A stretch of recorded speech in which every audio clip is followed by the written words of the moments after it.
Okay, so here's my cake selection this week. It is the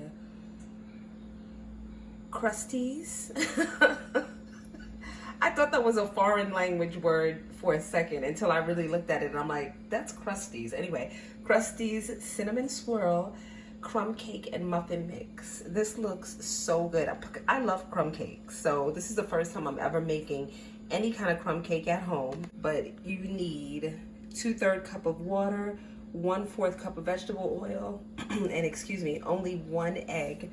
I already have the oven heating up to 350 and I'm about to get this thing all mixed up.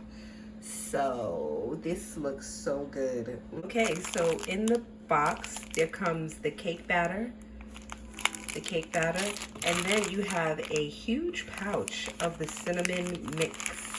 This is a lot. This cake is probably gonna be so good because this is a nice amount of sweetness and cinnamon for the cake. So I'm about to mix everything together, the egg, the oil, and the water. Okay, so I have the egg, the water, and the oil all together with the batter.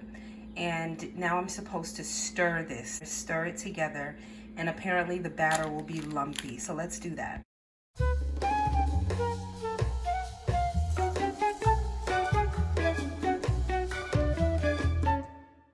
Okay, so I've stirred up the batter. It is a little bit lumpy, but not that bad.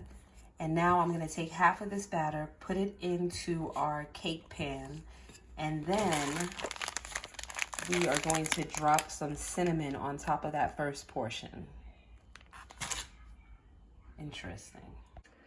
This batter is very like, almost like gummy in a way. It's kind of like, it's not difficult to spread, but it's not like your typical batter.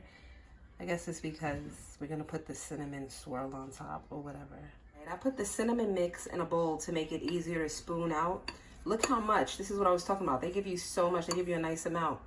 And so I'm about to, you have to spoon half of this mixture onto the first layer, and then we're gonna take the rest of it, put it on top, and put the other half on the top layer. I'm just gonna try to sprinkle this. I'll do a little bit while I'm holding this, but, ooh. Let me do this without the phone. Okay, so here's my first layer.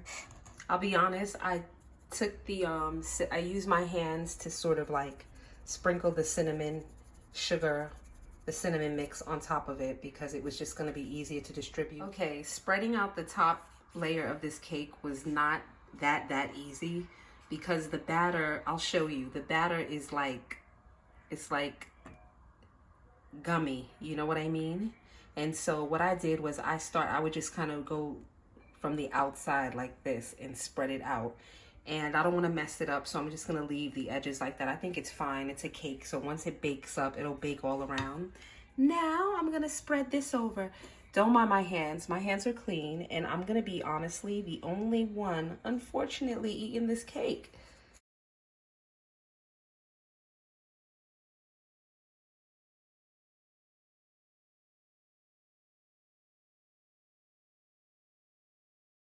Okay, so here's the finished product.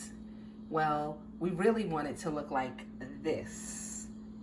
And we will see. I'm so curious to see how this bakes up and comes out just because the batter is so interesting, the consistency.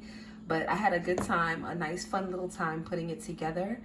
And I've never baked a cake like this before, but I think it's gonna be good. And guess what? There's no artificial flavors or colors in it. And it's Friday, so let's do this. Well, look what we have here, fresh out the oven. Let me just tell you that this cake has the place smelling like a cinnamon, like the cinnamon factory. Does that exist? But do you know what I mean? So good. And it looks good. I already stuck a knife in the middle. It's cool that you can't see the knife mark because of the cinnamon. But I cannot wait to show you how this thing looks inside.